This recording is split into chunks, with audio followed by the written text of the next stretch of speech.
que Deus gosta de usar os que não são para confundir os que são, os fracos, né? Então acredito que a nossa, se é na história que eu falei na semana passada, na terça-feira, a geração que nasceu no deserto, que não viu sinal nenhum, que nem nome tem, não dá nome, eles não brigam por nome. Pode olhar que os nomes deles não são destacados. Todos os outros tinham.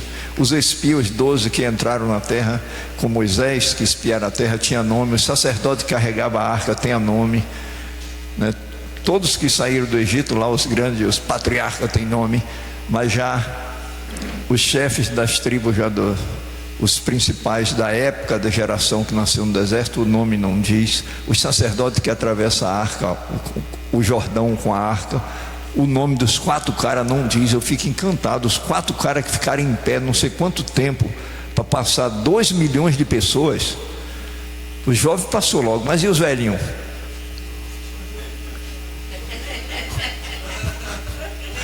Hã?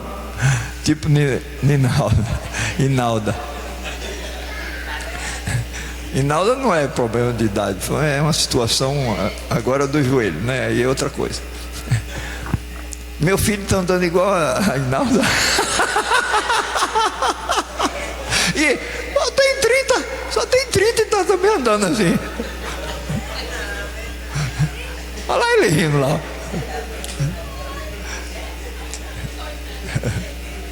Então o que acontece? Aquele sacerdote não tem nome. Os 4 que ficaram com a arca parada. Para mim os meninos passavam e diziam assim: olha como está alta a barreira, vai pocar a qualquer hora. Menino não dá. Menino? Quem aguenta com menino? Vendo o peixe ali, tudo rolando por ali. Devia ter, não, a barreira invisível ali, né? Uma barragem invisível, a água só subindo. E o sacerdote lá com a arca parado. E 2 milhões, mais de 2 milhões de pessoas passando. Os velhos, com certeza foi uma demora para passar, mas não diz o nome dos sacerdotes. Quando acaba de passar, Moisés mandou um jovem de cada tribo voltar lá e pegar 12 pedras. E o sacerdote ainda estava lá esperando esses jovens voltar para pegar pedra. Os jovens não tem o nome. Não tem o nome de ninguém ali, só aparece o nome de Josué, né? Que é a pessoa de Jesus. É o nome que seria engrandecido. Então é uma geração que não se preocupa com nome, com glória pessoal, com fama. Então eu acredito que essa geração que está surgindo será essa geração, né? E o nosso papel é contribuir para que elas sejam libertas dessa,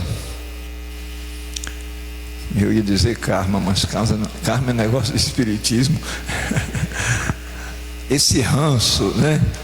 Que todas as gerações vêm brigando. Quem já assistiu O Senhor dos Anéis sabe do que eu estou falando. Todo mundo quer aquele anel, né? Escravos do anel. Infelizmente é assim que tem sido até aqui. Mas nessa geração isso será quebrado, né? Vai surgir uma geração que aguenta ter fama e não se exalta, continua humilde. Uma geração que tem a cara de Jesus. Quem tinha mais fama do que Jesus? A fama de Jesus correu por toda a Judeia, Galileia, né? Até a Síria, Damasco. A fama de Jesus foi o povo trazer doente. Então Jesus tinha fama, era famoso, mas isso não abalou o caráter de Jesus, a estrutura de Jesus. Então essa geração que vai encontrar com Jesus, que será revestida e não despida, essa geração com certeza já está aqui, amém? E eu tenho certeza que eu estou junto com ela. Desejo que Deus te abençoe com fé, tá bom? Não fica desejando ir por baixo, não. Tem 2 maneiras de ir para a glória com Deus. Vai pelo andar de baixo, eu só vou pelo o trajeto de cima, né? Tem 2 maneiras. Tem uma que vai de metrô, o buracão vai por baixo, outro vai de avião. Então eu sou da geração que vai por cima. Não aceita ser despido, mas revestido. Está dando trabalho de eu sair do assunto e voltar para o que eu quero. Deus o sabe. Glória a Jesus. Então Jesus tem um compromisso, e o compromisso dele exige que a palavra dele seja realizada. Então ele tem um compromisso em dar um testemunho aqui na terra. 1 de João capítulo 5 diz assim: há 3 testemunhos que Deus se comprometeu em dar 3 testemunhos aqui para a humanidade. 3 testemunhos. 1 João 5:8 vai dizer isso. Tem tradução que fala 3 testificam no céu, 3 na terra, mas dizem que essa não é bem original. Mas em todo sentido, as duas falam desses 3 testemunhos. Então esse é o compromisso de Deus, e é nisso que nós estamos trabalhando, e é isso que eu quero falar um pouquinho com vocês, para vocês terem um pouco de noção por que estão reunindo em casa, por que a ceia é em casa, o que é que está acontecendo. É um modismo, é um negócio novo, porque ninguém faz, a gente está começando a fazer, que a gente está inventando uma moda. Eu não estou inventando moda nenhuma. Se você conhecesse o Velho Testamento, e como Deus, quando Deus mandou fazer o tabernáculo, você vai saber que lá não tem lugar para moda de ninguém, para invenção humana. Diz que eles faziam tudo conforme o modelo, ou como foi ordenado. Num capítulo só, tem um capítulo que aparece isso 8 vezes. Fez como foi ordenado. E quando eles vão consagrar o tabernáculo, Moisés chegou no dia da consagração e falou para Arão: você vai pegar um cordeiro e vai fazer assim, assim, assim, porque é assim como o Senhor ordenara, e a glória do Senhor virá. Como que ele sabia que vinha? Naquele dia a glória do Senhor ia vir. Que Moisés andou com Deus e sabia que quando se obedece a Deus, faz como ordenara, Deus é fiel. Então Arão faz tudo como ordenara, e no fim a glória de Deus veio do jeitinho que Moisés falou. É só você estudar, é Números, quando fala da consagração do tabernáculo. Então assim, eu quero que você pense comigo como foi que Jesus começou o trabalho aqui. Jesus inicia o trabalho dele pregando para multidões. Foi isso? Em Caná da Galileia, ali ele começou os milagres dele. Não foi o trabalho dele, porque ele já estava cheio de discípulos, então ele começou antes um pouco. Estou certo? Eu sei que a senhora é bem conhecedora da Bíblia. Todo dia que eu levanto e chego aqui, a primeira pessoa que eu encontro é uma pessoa naquela mesa grande com a Bíblia aberta meditando. É a irmã Baixa. Minha mãe está ali. Aqui agora eu resolvo. Eu não tenho medo de ninguém. Quando a minha mãe está aqui, eu não tenho medo de ninguém. Então Jesus inicia o trabalho dele pregando uma sinagoga. Sim ou não? Sim ou não? Também não. Não foi com multidão. Não foi. Não iniciou num casamento cheio de gente. Não foi. Não foi na sinagoga. Não foi. Onde foi que ele começou o trabalho dele? Como é que ele começa?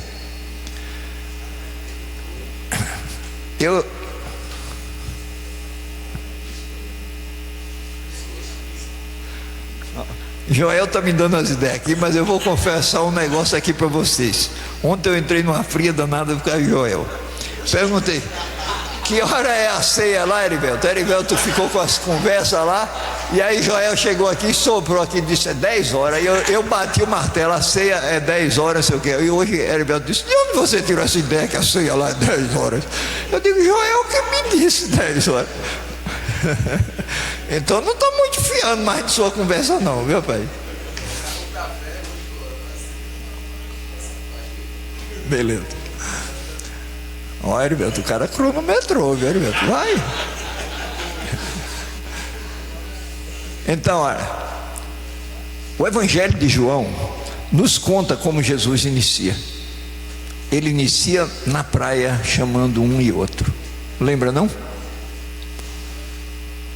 André, né? E Não foi nem Pedro primeiro, foi André primeiro. André que correu e falou com Pedro. Então Jesus inicia com relacionamento.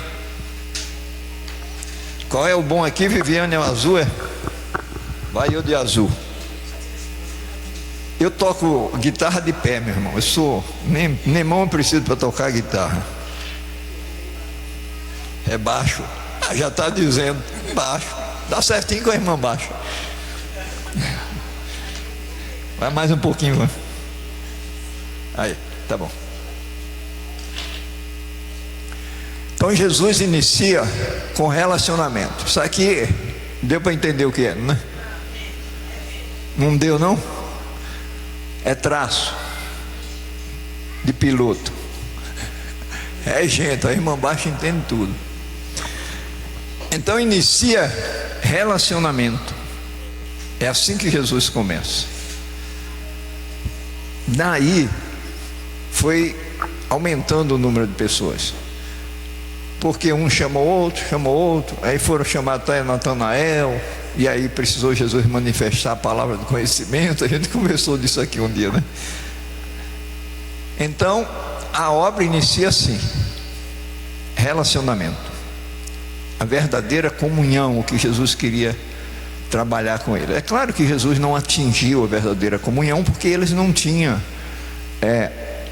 não estava na mesma nível para ter comunhão com Jesus. Não é questão de santidade, é o Espírito Santo.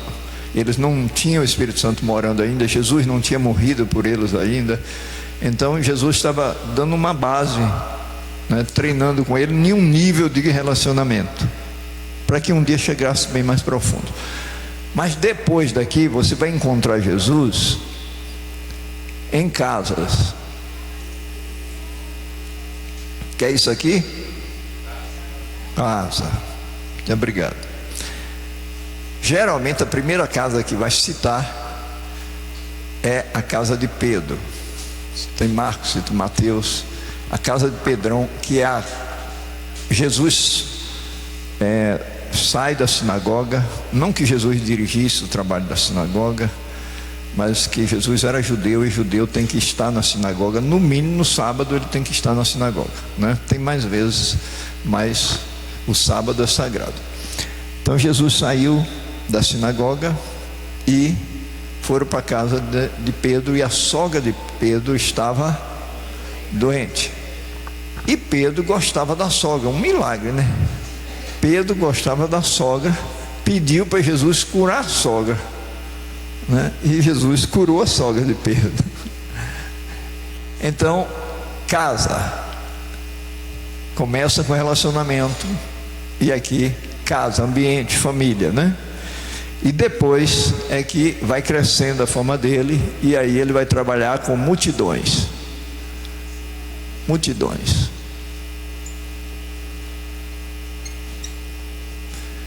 Se você quiser, talvez com a cruzinha aqui, aí você sabe o que é mais ou menos isso. É isso aqui. Multidões. Então esse é o trabalhar de Jesus quando ele começa a edificação de igreja. O que é que Jesus nesses ambientes, qual era que de fato Jesus estava com a igreja dele? Qual era a igreja de Jesus? Alguém sabe? Como é que você encontra Jesus reunido com a igreja na sua Bíblia? Quando ele está com os discípulos. Quando ele se encontra com os discípulos, ali Jesus está com a igreja, que ali só tem seguidor dele. Quando ele está fazendo um milagre no casamento, por exemplo, ele estava cheio de gente que não cria nele, não era a igreja dele. Então quando Jesus está com as multidões, não é a igreja de Jesus, mas é papel da igreja ministrar para as multidões. Então Deus, todo cristão precisa aprender cedo que com Deus existe 3 níveis de relacionamento que você, cristão, tem que ter. Primeiro é com Deus, pessoal, íntimo, com Deus. Segundo, com a família de Deus, que é a chamada igreja. E terceiro, com o mundo de Deus, as multidões. Você tem que vigiar para equilibrar essas três coisas. Se você está fraco em um, trabalhe para melhorar aquela área. Aí tem outra que está ficando mais fraca, trabalhe, mas você tem que atuar nas três. Você tem que manter relacionamento com Deus. É o que aqui trabalhou devocional, LN parece, não foi? Devoção, alguma coisa assim. Aqui é família de Deus. Aí falaram hospitalidade, mutualidade, serviço, tem um monte de coisa que atua aqui. A multidão é o sonho de Deus. Deus ama o mundo, mandou o Filho porque Ele amou o mundo de tal maneira. Então Deus está de olho, preocupado com o mundo, porque o mundo, as pessoas do mundo são seres criados por Deus com a imagem de Deus. Ele não quer que ninguém se perca, né? Diz as escrituras lá na segunda carta de Pedro, que muitas dizem que a volta de Jesus está demorando, mas ele conclui dizendo: o Senhor não quer que ninguém se perca, mas Ele quer que todos se arrependam. Mas é claro, Ele sabe que muitos vão se perder, mas o desejo dele não é que perca-se ninguém, porque é a imagem dele. Tudo ok aí? Então, o que é que nós conhecemos de trabalho no geral? Eu não sei o que enfatiza a sua congregação, mas não pense a sua congregação, pense a igreja no Brasil. A igreja no Brasil, qual o foco dela? É relacionamento de pessoas, de indivíduos? É relacionamento de família? Ou multidões? Multidões. Quando você conheceu Jesus, por qual caminho desse você teve acesso? Pela multidão. Percebe? Então, assim, esse caminho é o caminho chamado de edificação. Edificação vai daqui para lá. Edificação. Só que nós não estamos iniciando ou construindo a igreja agora. Nós estamos restaurando. Então é importante você entender o princípio divino, mas também é importante você entender que fase você está no negócio. Os apóstolos iam trabalhar assim, porque o mundo todo não tinha igreja. O mundo tinha cristão? Não. Então eles trabalham daqui para lá. Jesus, quando envia os apóstolos em Mateus 10, ele manda de 2 em 2, de cidades em cidades, e o conselho dele é: chegando na cidade, faça o quê? Aluga um salão.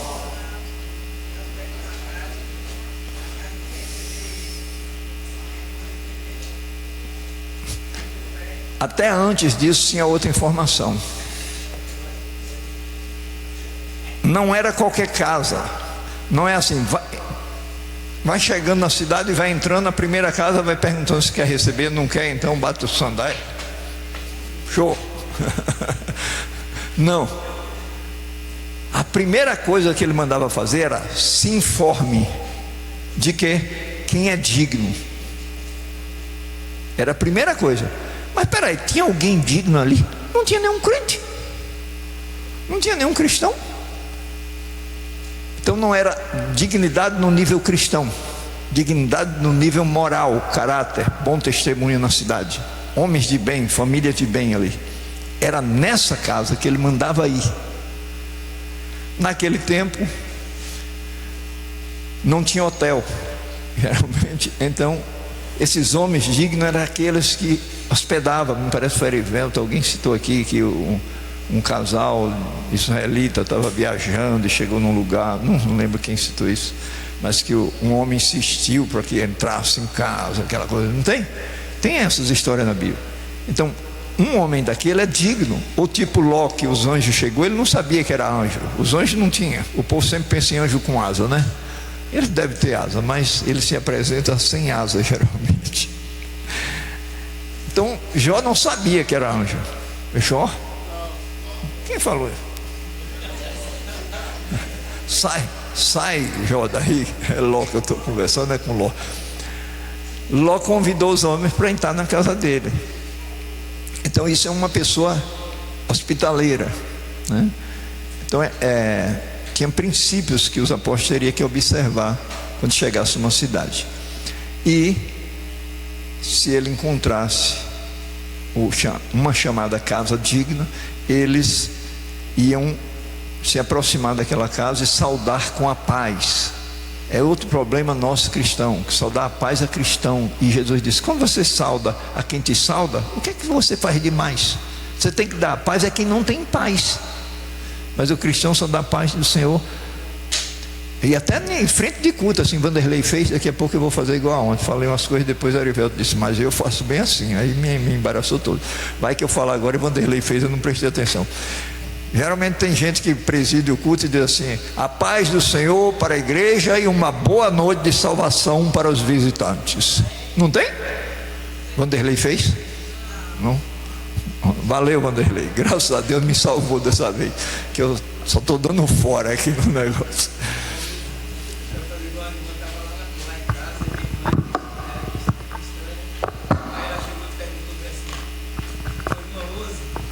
E esse aí é a paz do Senhor. Aí eu estava meio chateado, falei: não, é a guerra. Então assim, ele mandava saudar a casa com paz. E aí disse: se a casa for de paz, né, se eles receberem, se for de paz, a paz repousa ali. Se aquela família recebesse eles e se convertesse, a paz ficava ali. Se não, bate a sandália e cai fora, né? Então assim que eles edificavam a igreja. Os apóstolos saíram edificando assim. Mas não é este o nosso caso. Onde você vai, já tem a igreja lá. Então a nossa obra, o nosso chamamento é de restauração, tá? E aí o negócio pega, porque reformar a casa. Alguém já fez reforma em casa? Já? Gosta de fazer reforma? Tem gente que parece que vicia em fazer reforma e aí não para nunca, faz de um quarto, faz lento, ou às vezes é o dinheiro que não tem para reformar todo de vez, né? Aí um saco de cimento hoje só dá para um quarto. Em vez de juntar os sacos de cimento para pegar logo na empreitada, não, vai devagar. Aí é um sofrimento. Então reforma é um negócio que é necessário ser feito, mas ninguém gosta. E se tem um negócio difícil, é você ir reformar a casa, né? E a pessoa não tem para onde ir e tem que ficar dentro. É bem esse o nosso caso. Porque tem hora que dá vontade de você acabar a igreja e dizer: vou começar do zero. Pois é, mas isso não pode fazer. Não tem como acabar a igreja. A igreja existe, ponto final.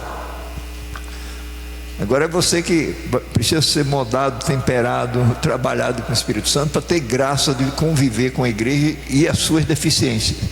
E Jesus, presta bem atenção, a primeira vez que ele fala de igreja, não, Romito, não é a primeira, é a segunda. Ele só falou 2 vezes mesmo, em Mateus. Nos evangelhos ele fala de igreja 2 vezes, e todas 2 em Mateus, Mateus 16, Mateus 18.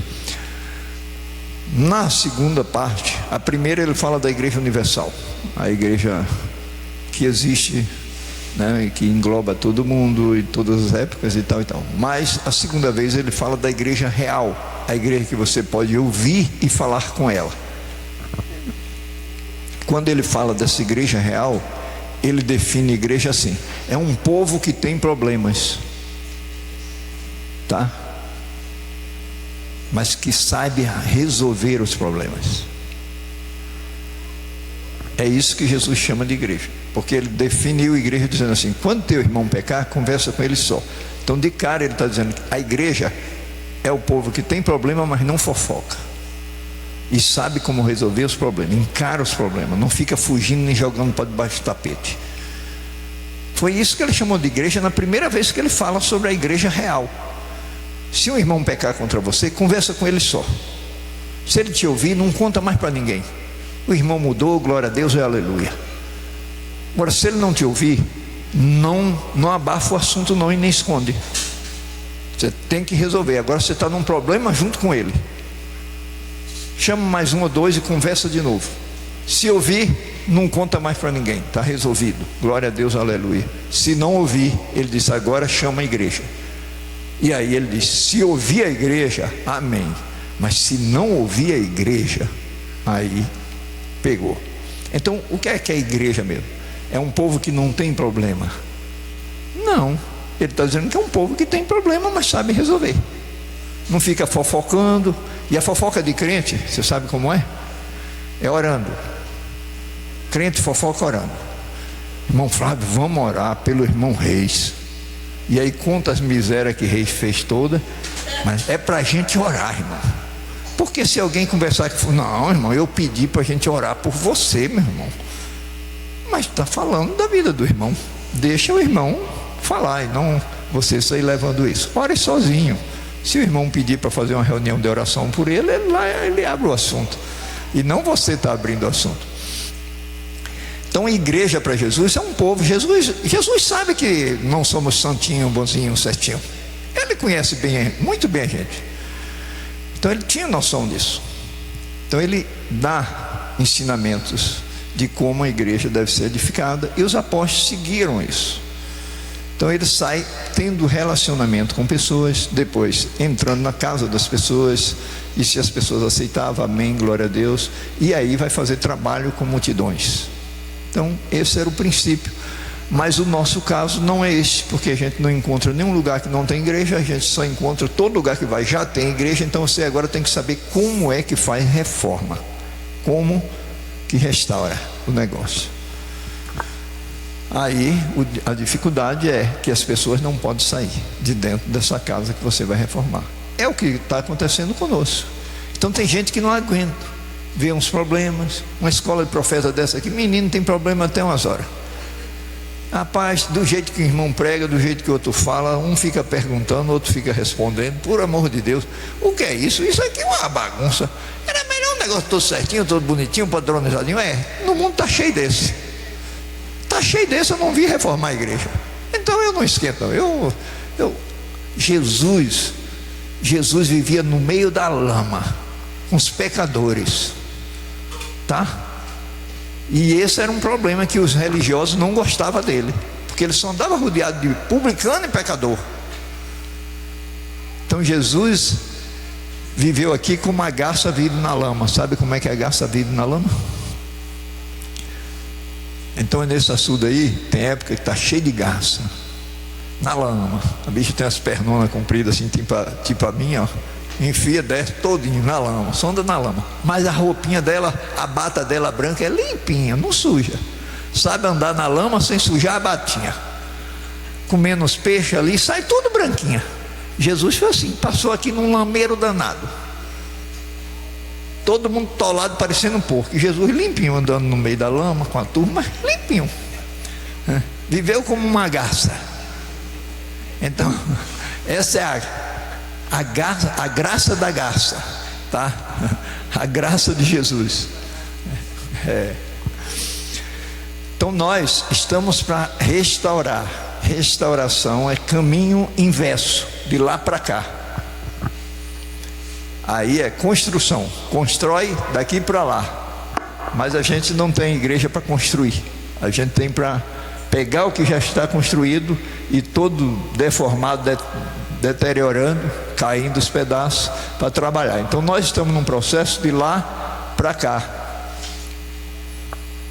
O que é que mais interessa a Deus? É isso. Então o que Deus quer é que todo ser humano aprenda isso aqui, ó. Respeitar o outro, relacionamento pessoal, tá? Porque todos herdaram a natureza divina e nós precisamos aprender a lidar com isso. A gente foi mordido pela serpente, mas na verdade a serpente não mordeu ninguém, viu, gente? É o pecado que a gente chama de mordida da serpente. E a gente gosta O que mais nós gostamos é disso aqui, ó. De multidão, de estar com o microfone assim. Eu já gosto de estar com o microfone assim, né? Aqui na frente, todo mundo olhando para mim, eu sendo o centro da atenção de vocês, né? Pois é, eu me deleito nesse negócio. Então, isso é que o homem gosta. O desejo de Deus, ele não tem proibição que não aconteça isso. Como eu disse, Jesus tinha fama. Deus não tem problema em você ter fama. Deus tem problema se você anda correndo atrás dela. Ela tem que correr atrás de você, tá? Então, o desejo de Deus é que você seja trabalhado para chegar aqui. Esse é o papel da casa. Pegar os indivíduos, tudo egoísta, tudo querendo aparecer, tudo querendo ser melhor do que o outro, tá? E saber como é que trabalha para levar para isso aqui, ó. Valorização um do outro, respeito um ao outro. Então, a casa tem um papel fundamental nesse negócio aqui. Toda a escola nossa aqui, essa semana, está terminando amanhã, ainda tem o assunto de amanhã. Toda a escola é o que se trabalha aqui, ó. E aí, abre bem os ouvidos os líderes de casa. O que é que se estuda em casa? Esses assuntos que está se tratando aqui. Esse é o assunto da igreja. Preparar seus filhos, treinar sua turma. Cita as áreas aí. Sabe a ordem certinha aí? Não. Daniela não vale. História da igreja, mutualidade. É importante conhecer a história da igreja? Para não cometer os mesmos erros que já foi feito para trás. Se você não conhece a história, você vai cometer os erros que já foi cometido. Aí é muita burrice. Já viu que foi errado e vai fazer a mesma coisa. Mutualidade, hospitalidade, serviço. Que mais? Ceia e a mesa. Finança foi hoje. Já esqueceu tudo, foi? A graça. Relacionamento de aliança, caráter, foi juntos. Devoção, ministério ao Senhor, e lá vai por aí, tá bom? Então, esses assuntos, é isso que nós precisamos ser treinados. Vem a turma grosseira aqui, todo bruto, todo cheio dos vícios que aprendeu no mundo, familiares, sei lá mais de quê, chega por aqui. E a casa para trabalhar isso é o treinamento sacerdotal, é o treinamento da família, treinando para ir conviver aqui, tá? Então esse era o desejo de Deus para todos nós. Mas na história da igreja, o que é que aconteceu na história da igreja? Jesus edificou a igreja assim. A igreja de Jesus, ou na Bíblia, você não encontra isso aqui sendo chamado de igreja. Encontra? Não. O que era chamado de igreja na Bíblia? Como é a saudação nas cartas? Saúda a Filemon e a igreja que está na sua garagem, no seu salão. Não, na sua casa. Saúda a Áquila e Priscila e a igreja que está na sua casa. A igreja cabia dentro da casa. Como que a igreja cabe dentro da casa? Quando eu lia isso, me dava uma paranoia. Eu dizia, como que a igreja entra dentro da casa se a casa é menor do que a igreja? Eu digo, negócio de doido, negócio de crente. Eu nunca entendi crente direito. Eu digo, não dá para entrar isso. A igreja não é o templo. A igreja são pessoas, né? Aí faz sentido. Quando você encontra na Bíblia, quando o Espírito Santo desceu, onde estavam os irmãos reunidos? Numa casa. Porque eles não tinham templo? Eles tinham templo ou não? Não tinha. Existia um templo da nação, não cristão. Era um templo do judaísmo e não do cristianismo. O cristianismo nunca teve templo, físico. O templo do cristianismo é espiritual, casa espiritual, pedras vivas, falou Pedro, tá? Então assim, isso aqui é que é a igreja. É aqui que é o relacionamento da igreja. É aqui a igreja, Deus considera que é a família dele, é o trabalho dos filhos de Deus, de ser educado, formação no caráter cristão, tudo está aqui. Então isso aqui era trabalhar com as multidões. Você chega por aqui, mas deve ir para uma casa.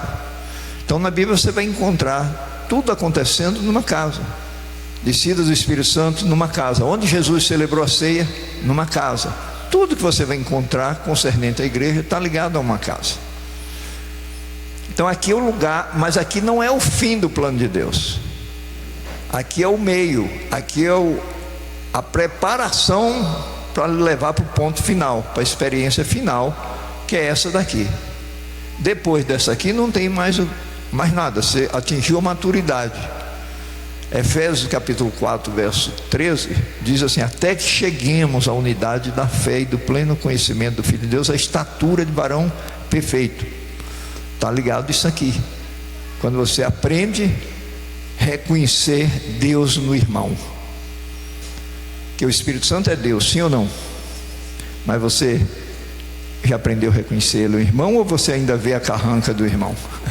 Você só conhece segundo a carne, ou já aprendeu a conhecer segundo o Espírito? Porque no Espírito do irmão tem Deus. Então nós precisamos amadurecer e abrir os olhos, o Espírito Santo abrir nossos olhos para a gente aprender a ver o Deus que habita ali, nossos irmãos que estão à nossa volta. Então a reconstrução, ou restauração, reforma, esse negócio, você trabalha de lá para cá, porque a gente só encontrou igreja chamando igreja isso aqui. Mas o que foi que aconteceu na história para chamar isso de igreja?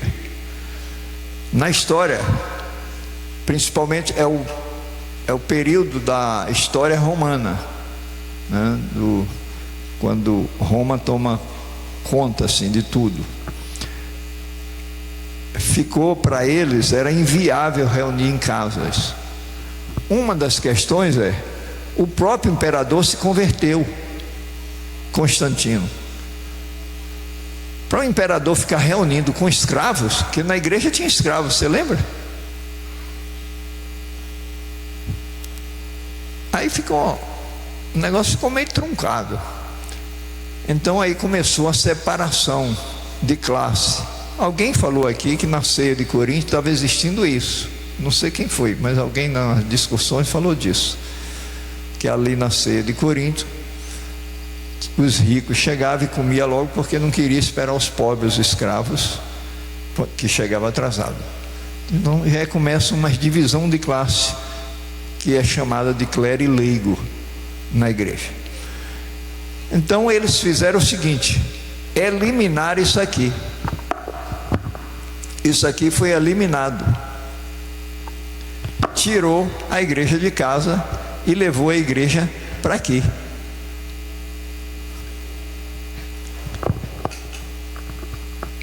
Esse trabalho acabou, e o que se fazia aqui passaram a fazer aqui.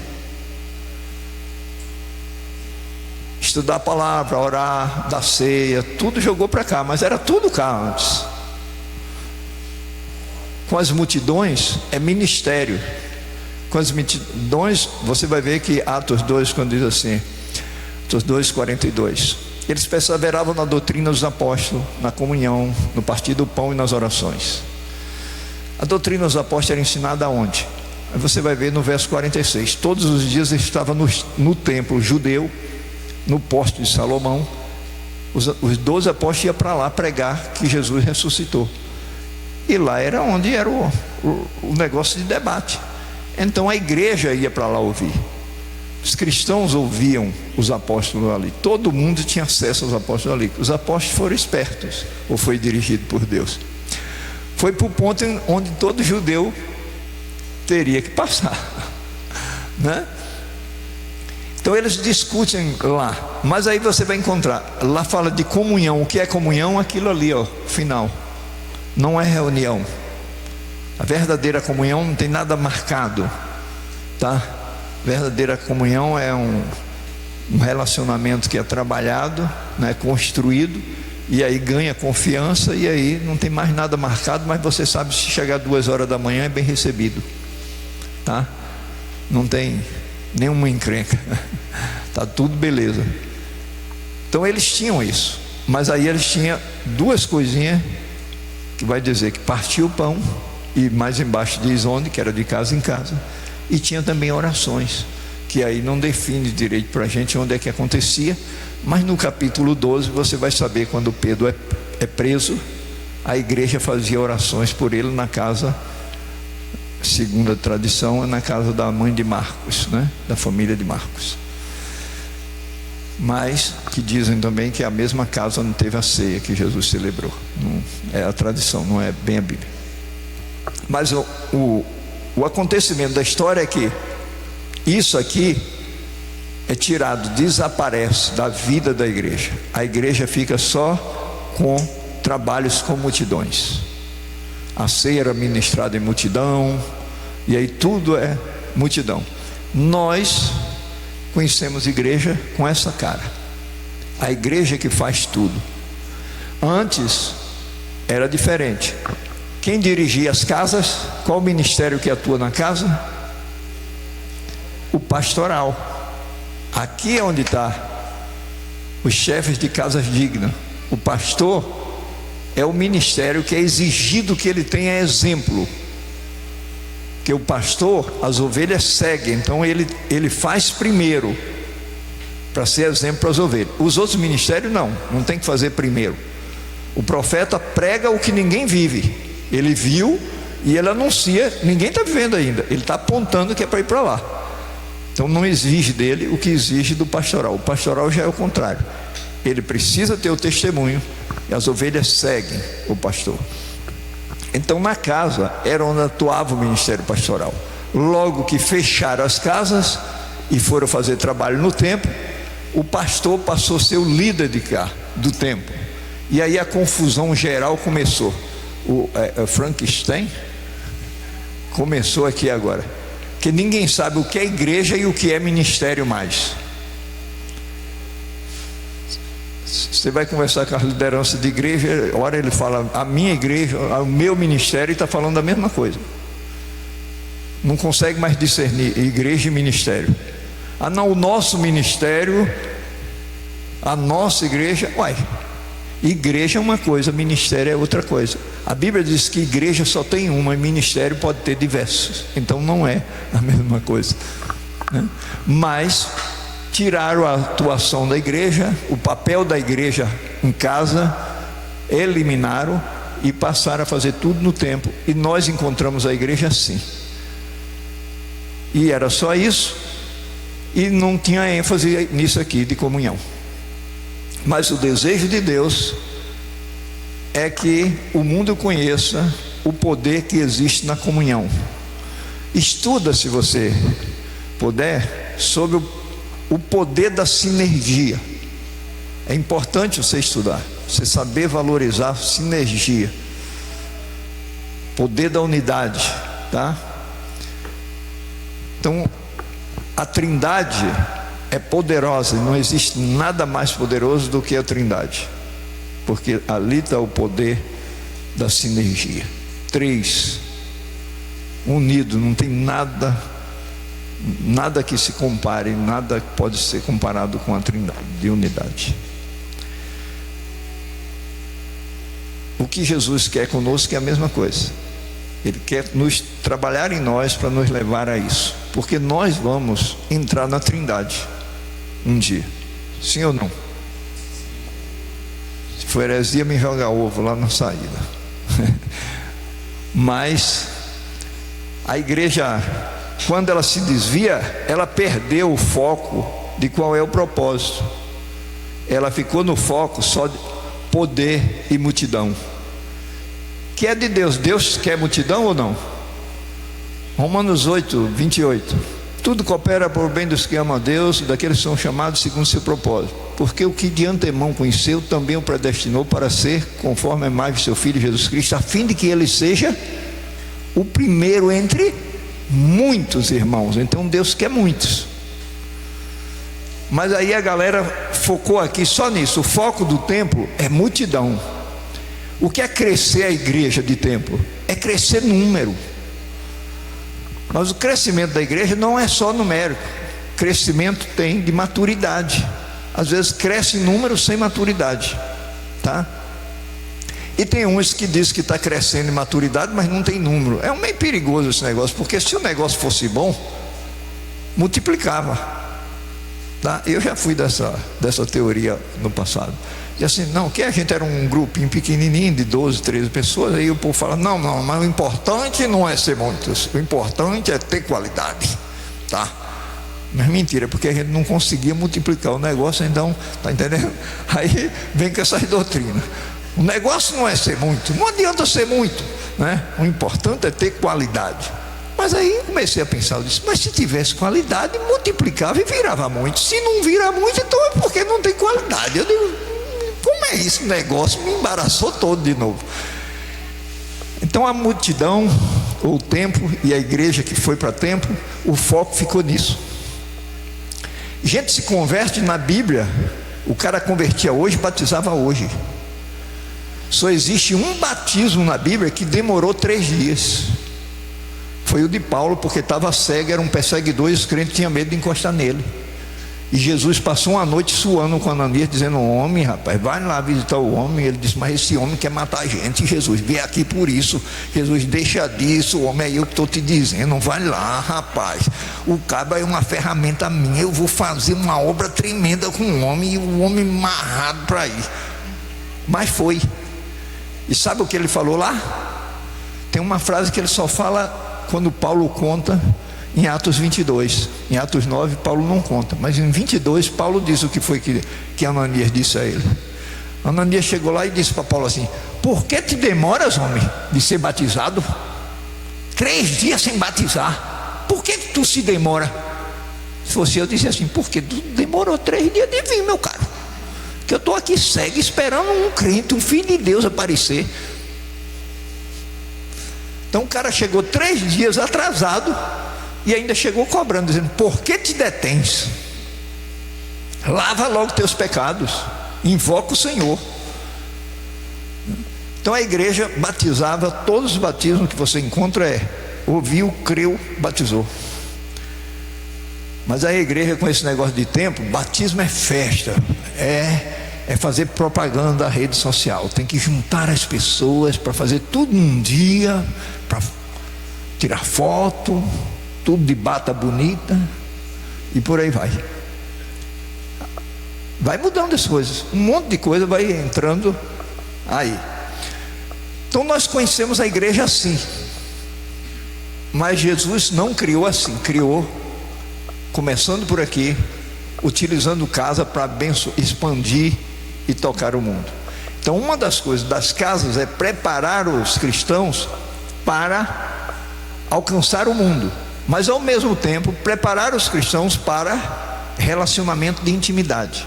E lhe digo, de cá é mais importante, é o que tem que aprender primeiro para depois o de lá. É uma ordem que a gente precisa inverter, e ainda no nosso meio, no meio da igreja no geral, a ênfase é preparar o cara para juntar mais gente. O negócio é ganhar gente, porque tendo multidão, meu irmão, você ganha campo, tá entendendo? Você ganha nome, todo mundo lhe convida para ir pregar para não sei o que, e aí lá vai. A preocupação é com isso. Então nós precisamos inverter. Então por isso que nós saímos dessa posição de templo somente, não saímos da grande reunião. Temos aqui um testemunho disso, nada contra a grande reunião, mas o que nós temos trabalhado para restaurar é a casa, não como um fim em si mesmo, como uma base de preparação para preparar os cristãos para o verdadeiro relacionamento. Porque a Bíblia diz que os cristãos vão julgar o mundo, e também diz que vão julgar os anjos. E o que é a igreja? É o povo que sabe julgar causas e resolvê-las. A nossa igreja, nada, lhe digo, nada sabe sobre esse assunto. Como é que a nossa igreja exclui pessoas? Tem um irmão que está pecando direto, adulterando, roubando, sei lá,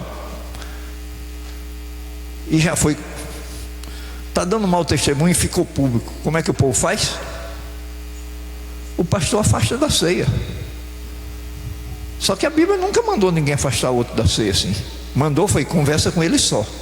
Se não te ouvir, ele continua ceando sem te ouvir. E depois conversa com dois. E se não ouvir os dois, continua ceando sem ouvir os dois. Ele tem direito ao terceiro fórum. Agora, quando chega no terceiro, se ele não ouvir a igreja, considera gentil e publicano. É assim que a Bíblia ensinou a afastar alguém. Porém, não é assim que a gente pratica. Por quê? Porque nós temos medo de que a igreja, quando chega na hora de julgar, diz: não, mas assim vai afastar o irmão. A igreja é humanista. Doença dos gregos, herança grega. É humanista, né? Tudo é o povo, o bem-estar do povo. O culto é para agradar o povo, e a música agradar o povo, né? A gente tem que tocar para a turma pular, porque se não pular não agradou o povo, então a gente tem que pular. Aí eu mesmo pulo, porque assim o povo se agrada, e vamos que vamos.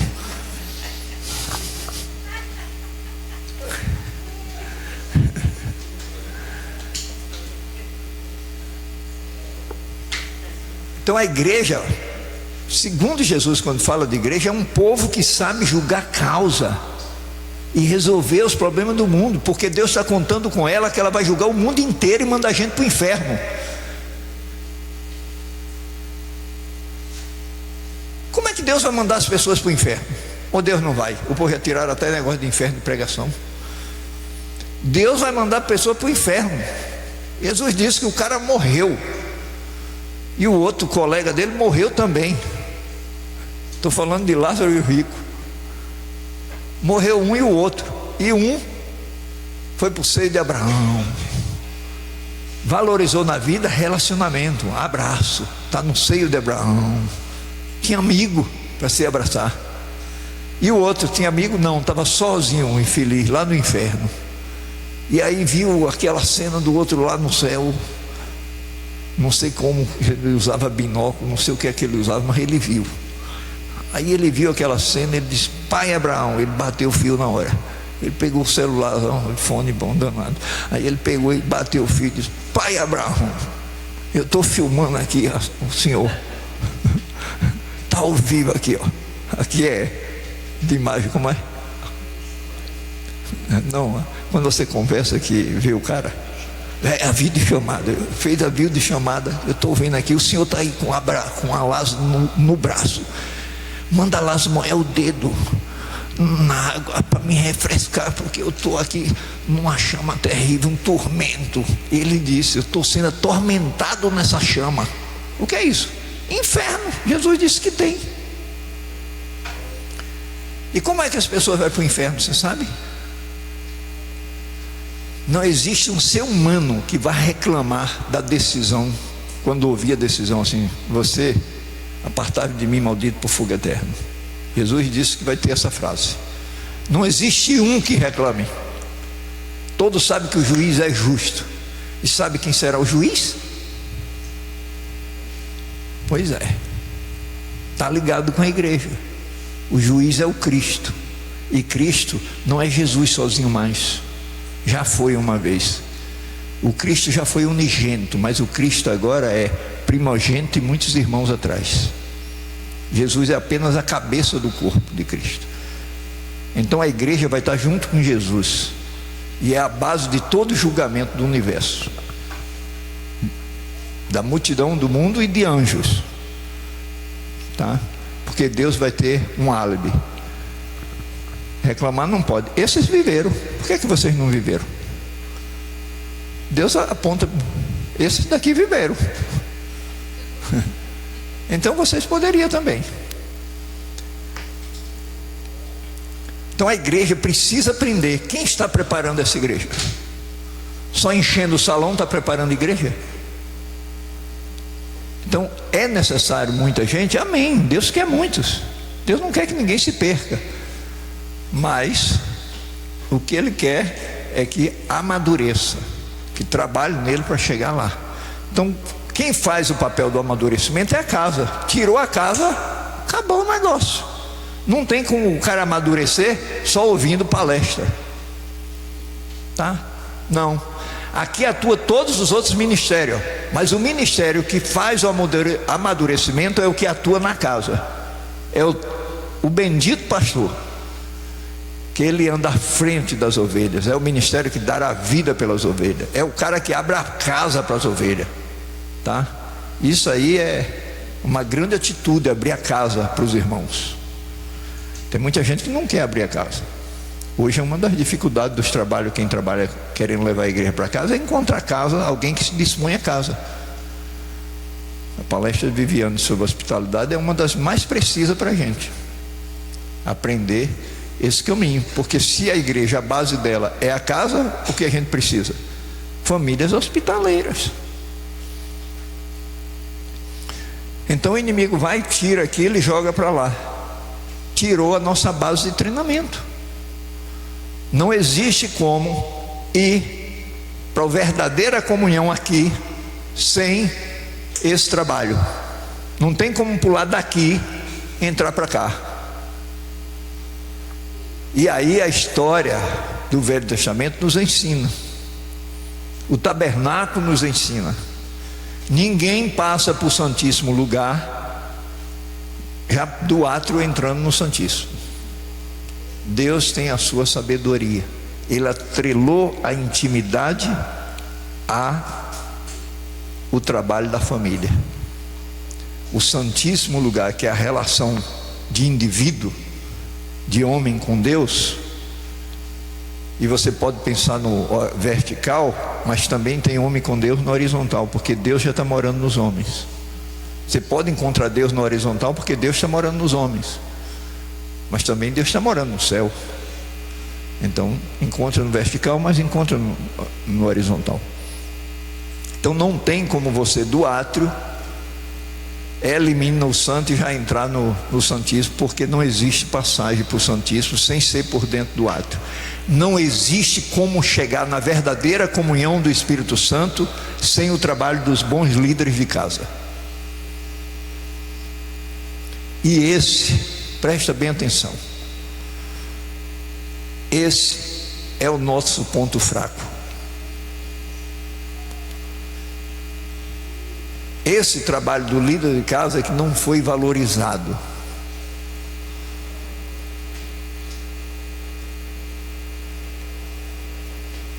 E aí a igreja vive ouvindo pregações, mais pregações, e livros e mais livros sobre comunhão, sobre comunhão, sobre comunhão.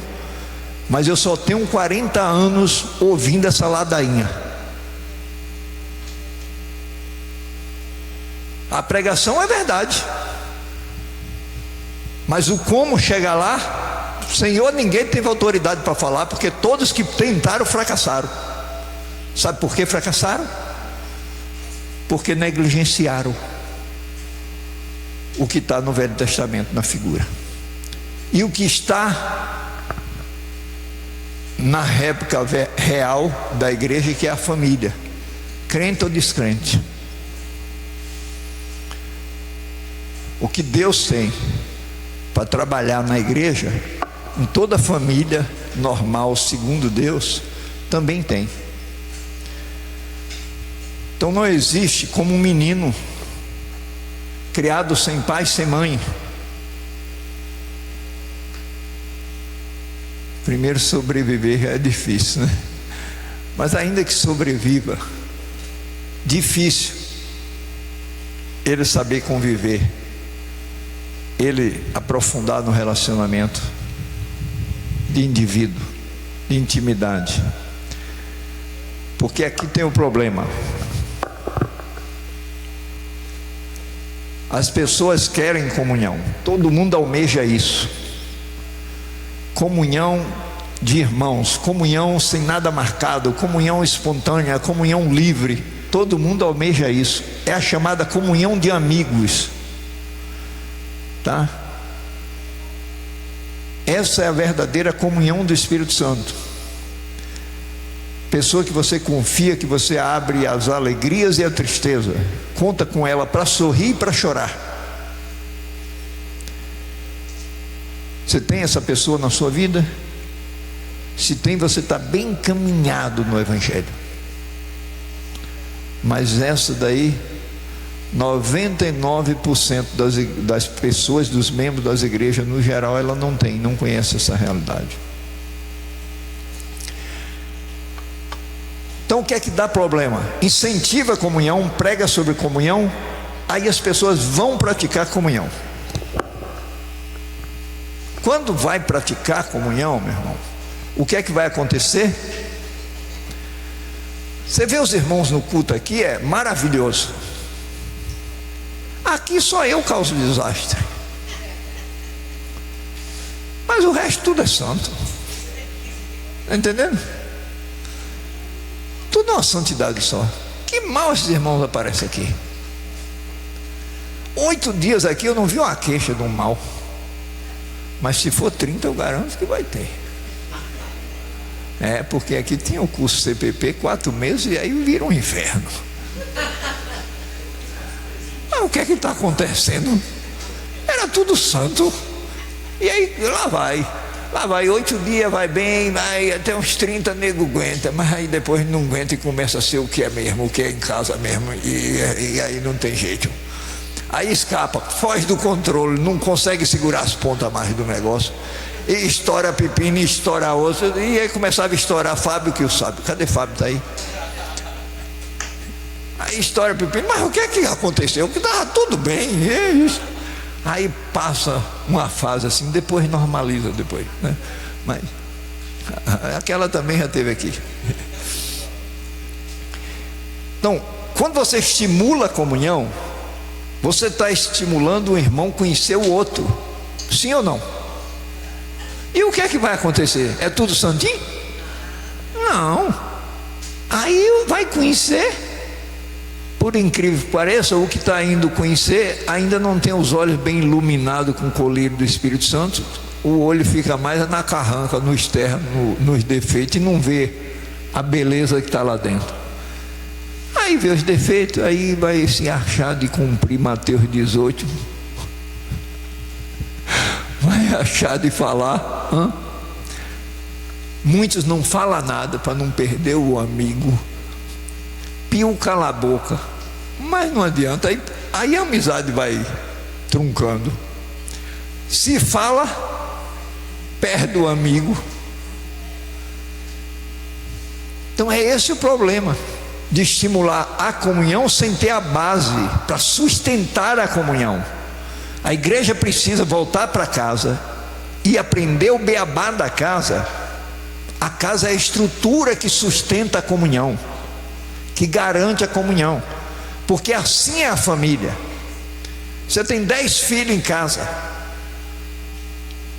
aí os meninos dando a puxar o cabelo um do outro, eu não sei o que acontece, mas os meninos é igual, o povo diz que é igual cachorro, briga e na mesma hora está rindo, né?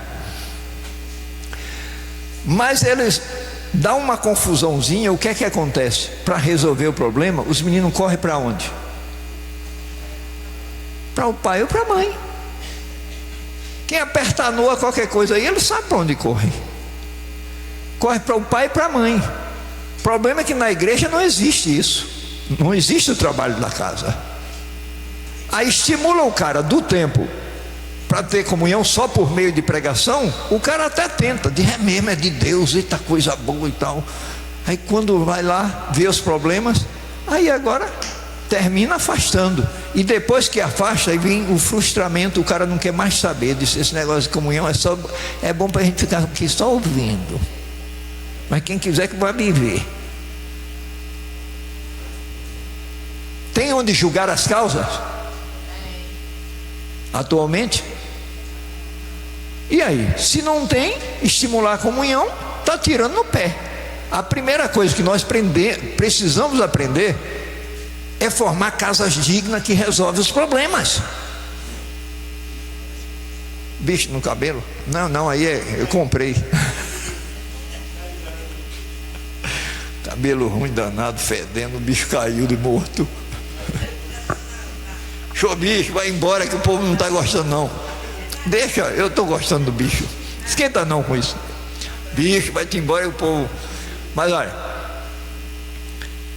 comunhão, se não tem quem resolva o problema, não vai adiantar. Nós temos que treinar pessoas que sabem lidar com isso. Porque aí quando surge, estimula o Flávio a ter comunhão com reis, eu sei que vai ter problema. Então o ministério pastoral tem que preparar os irmãos para isso. Se estimula a comunhão, ele vai ter problema, e onde vai resolver? Aí o irmão olha para um lado e para o outro e diz: se eu abrir o problema, isso não vai dar nada. Está entendendo? E aí? Vai ficar minha palavra contra dele? E no fim?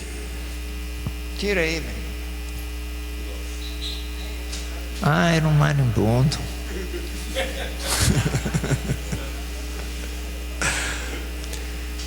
Então não vai dar em nada. Tem uns que se ousa falar com ele sozinho.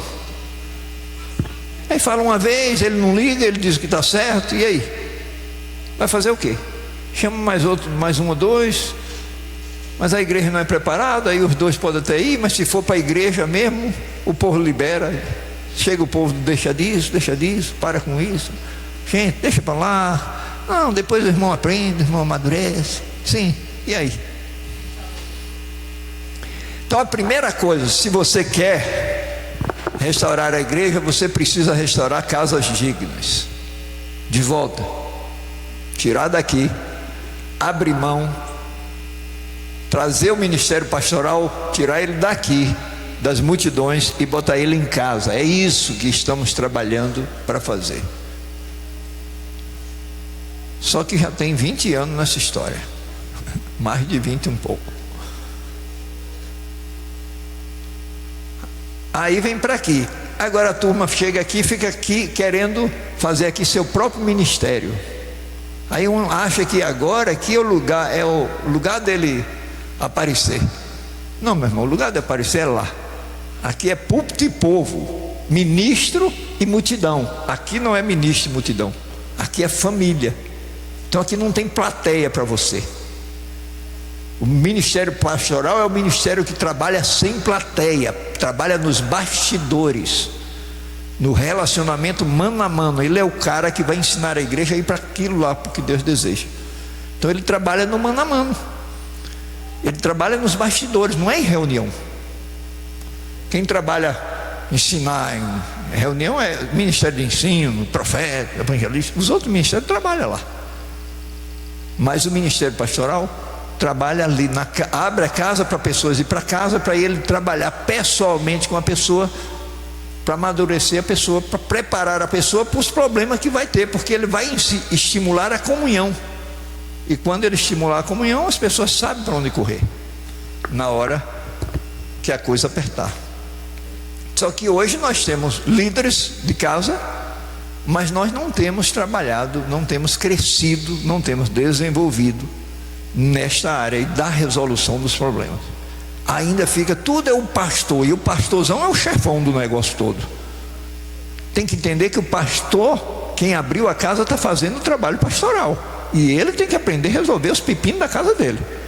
Se ele precisa de ajuda, é claro, tem os pastores, um chefão aí encosta neles e recebe a orientação. Mas não vou chamar o pastorzão para vir resolver. Assim ninguém vai confiar em você. Você faz um trabalho, na hora que aperta vai chamar os outros para resolver.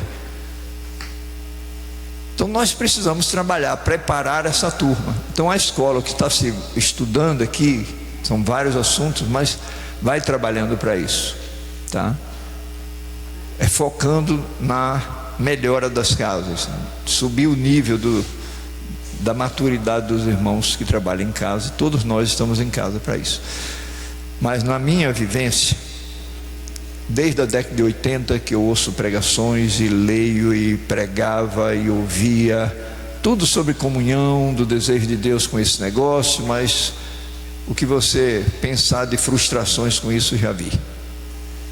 Pessoas que entenderam o negócio da comunhão, o valor disso, E conheci pessoas que abriu mão até do seu lar, da sua casa, de vender tudo que tinha para ir morar juntos, comprar uma chácara e construir um bando de casa de irmãos, né, porque queria comunhão. Então essas pessoas compraram o projeto, sim ou não? De comunhão, compraram. Se deram bem ou mal? Mal. Uai, esse projeto de comunhão é ruim? Não. O que é que houve? Surgiu os problemas e não tinha quem que eles confiavam para resolver. Então por que a casa tem que ser gente digna? Digna de confiança. Pessoas que você confia que vai ajudar a resolver os problemas na hora que eles surgir. Então essa é a base que nós precisamos preparar. Preparar pastores. Líderes de casa são pastores, né? Mas pessoas que têm condições de ajudar nesse processo. Se a gente não tiver êxito nisso aqui, nós estamos ferrados. É bem melhor ir para o templo e ficar lá na tua no templo, tá? Então nós precisamos encarar a nossa guerra. Não é fácil derrubar a tradução de milênios, tá? Milênios que a igreja está encostada nesse negócio, mas nós temos tido êxito. Nós deixamos e a igreja está em casa,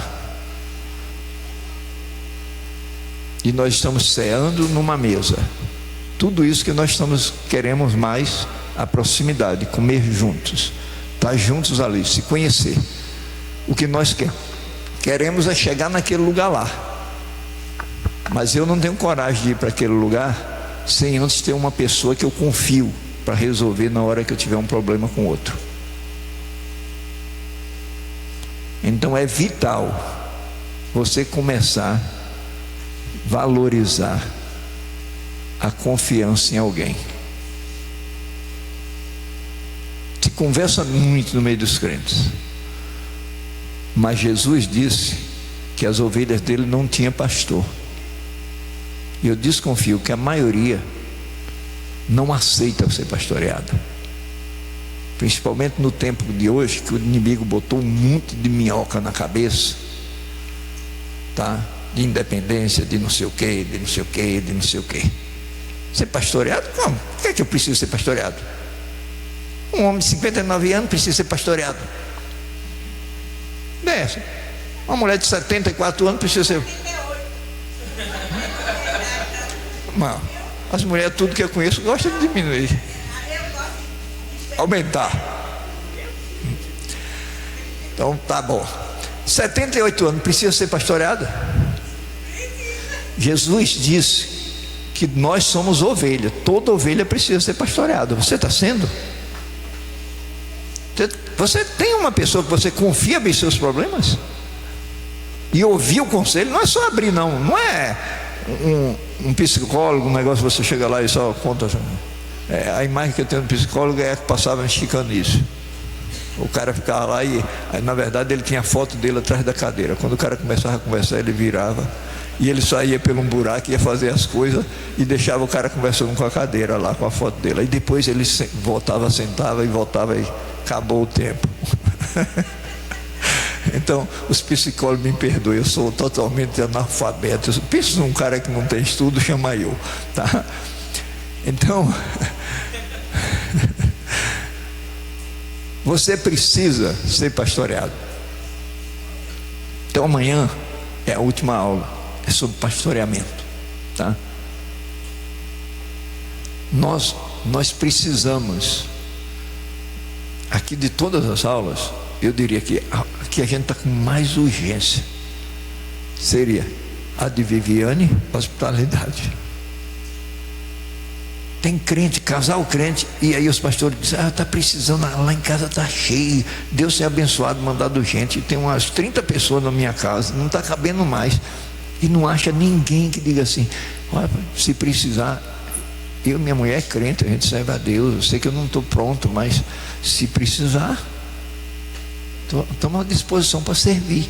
Afinal o crente disse que tudo que é dele é de Jesus, eu e minha casa servimos o Senhor, mas aí não, nessa hora diz, pastor, aí ninguém, só vê nego torcer a cara e ficar quieto, quer ficar na casa dos outros, não abrir a dele não.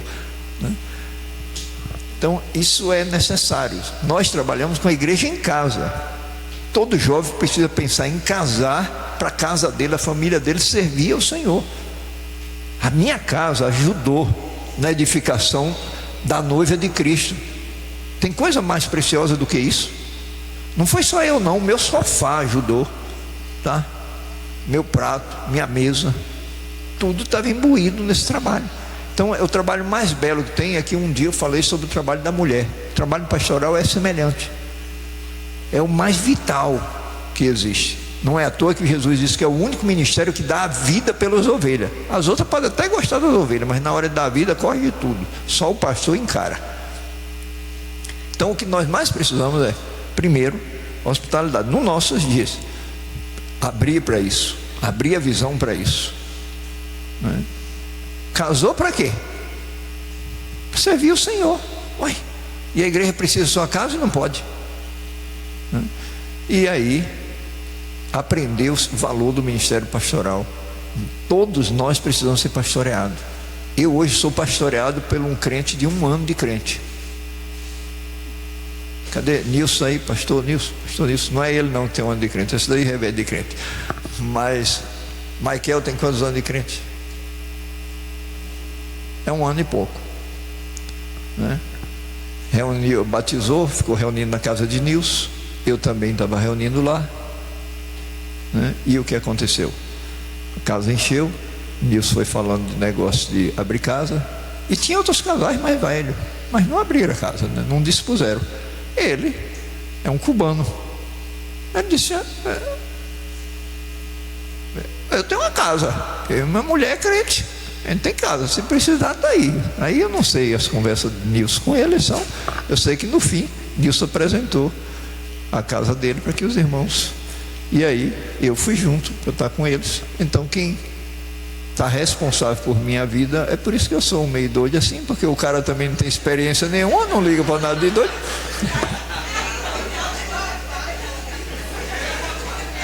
Eu posso aprontar um monte de coisa que ele não entende quase nada ainda, então ele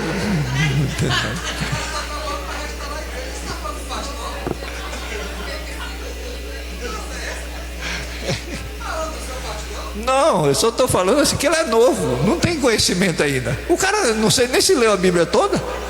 Então eu estou dizendo, então ele não tem. É brincadeira, gente. Mas assim, hoje eu estou na casa dele. Eu tenho um dia para sentar com ele. Não é para eu aconselhar ele, não. É para ele me aconselhar, tá? Eu tenho um horário marcado, dia marcado para sentar com ele. Então o que é que... Isso é ruim ou é bom? Ter alguém que lhe ouve. É esse o trabalho do pastor. Sentar e lhe ouvir, e lhe ensinar a ir para Jesus, ser discípulo de Jesus. Não é para ele, é treinar você para Jesus. Então é preciso isso. Então para mim faz muito bem. O primeiro pastor que eu tive que fez isso comigo foi Fábio. Está aqui, está aí? Já foi embora. Fábio e Samara foram os primeiros. Obrigado. Foram os primeiros. Eu reuni na casa deles. Eu pastoreei gente, mas já tem tempo que eu parei. Reuni na casa deles e eles tinham um dia para que eu sentasse lá. Não somente eu, minha esposa tinha um dia de sentar com a esposa dele. Minha filha, ela tinha um tempo com minha filha. Pensa num negócio que eu amei, sabe? Você tem alguém para lhe ouvir. Se você quiser falar, se eu não quiser falar, ele não está para obrigar nada. Não quer saber de minha vida, não. Ele não é investigador, não. Ele está ali para ouvir. O que é que ele está querendo? Ganhar minha confiança, tá?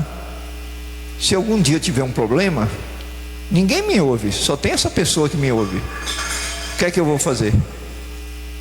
Eu tenho um problema, mas eu tenho quem me ouve. A pior coisa do mundo é ter um problema e não saber quem vai te ouvir. Aí, meu irmão, eu te digo, tu tem um grande problema. Não um probleminha que começou, é que tu não confia em ninguém para te ajudar. Esse é que é o grande problema. Então, hoje eu estou sentando, mas ele me ouve. Eu não quero ter problema não para levar para ele assim, mas se um dia eu tiver, Eu sei que ele me ouve. Marimbondo voltou, está na hora de eu encerrar, porque esse marimbondo quem manda é Ito.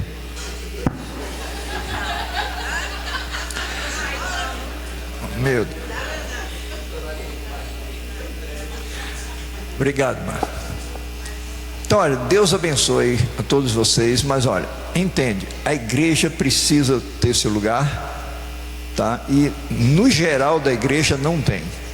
E quem tem trabalho em casa, os trabalhos que as igrejas fazem, tem muitos trabalhos. Deus vem tentando jogar a igreja para casa há muito tempo. Trabalho de discipulado que houve, principalmente na Argentina, trabalho de discipulado, mas teve na Colômbia, teve em vários países, chegou no Brasil, veio dos Estados Unidos e por aí assim. O que é que era?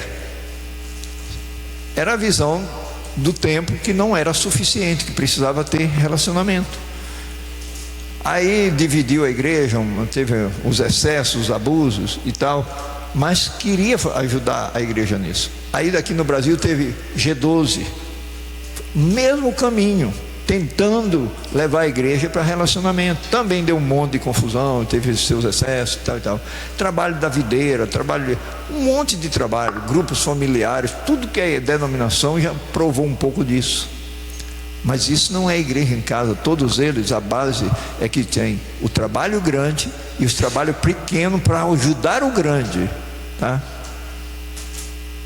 O que nós estamos trabalhando é inverso, é tirar a igreja, a visão de igreja de tempo e realmente entender a igreja em casa, onde Jesus colocou a igreja. E sabe o que é que diz isso, que é a igreja em casa? Quando acontecer 3 coisas: quando o líder da casa dá a ceia, quando batiza e quando ele gerencia o dinheiro. Quando essas 3 coisas acontecer numa casa, se libertou de lá. Porque a visão de igreja tempo é quem controla essas 3 coisas é um bendito irmão. Quem é? O pastor. Ele não abre mão disso, porque isso é abrir mão do governo, a mão do poder. Essa é a doença do anel, tá bom? Então o governo da igreja é plural. Então tem muita coisa para mudar, mas não tem como mudar assim. Começa com atitudes, e vocês têm tido a atitude de abrir a casa de vocês, mesmo que ninguém foi treinado para isso, que não tem ninguém que fez antes. Então vocês estão sendo pioneiros, vocês estão abrindo. Então só não pode se achar o tal porque abriu, né? Você tem que entender que eu me dispus, mas tipo Erivelto fala, testemunho de Erivelto de família que eu conheço é o seguinte: Erivelto não teve pai presente, assim, foi pai ou foi mãe? Mãe, não teve mãe presente, ele tinha um pai, o pai era bem duro, não sei o que.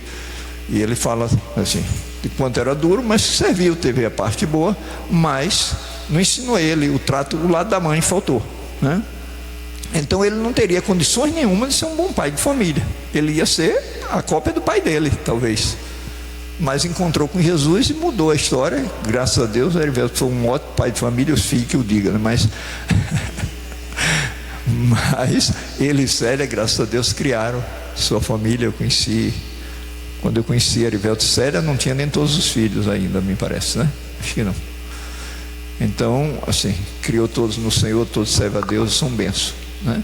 Então nós, com o trabalho de igreja, restauração, é a mesma coisa. Nós estamos sendo pioneiros no negócio de mesa, de cear na mesa. Mas não pode, a gente ceia na mesa, que na Bíblia diz que é na mesa a gente aí estaciona. A gente está numa escola, irmão, tem muito a aprender. Então, graças a Deus pela vida de vocês, pela disposição de vocês, pela coragem de vocês, pela entrega de vocês, mas tem muito mais para nós, e Jesus está interessado nisso, está muito interessado nisso.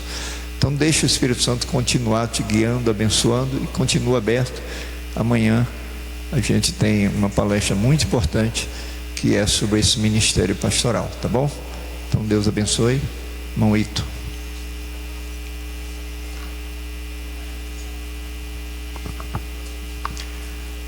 Quando fala, enquanto Ito vem, quando você pensa em restaurar, muita gente pensa em restaurar, muito cristão fala em restauração. Não é irmão Ito não, é Vanderlei. Não, mas foi porque Ito fez para mim o tempo, aí eu fiquei na cabeça que era Ito que estava dirigindo o negócio, mas não, Ito só ajudou no tempo, é Vanderlei. Muitos se pensam em restaurar a sua igrejinha, o seu templo, que é consertar esse negócio aqui. Não é disso que nós estamos tratando, não. Nós queremos restaurar o plano de Deus que foi danificado pelos homens, tá?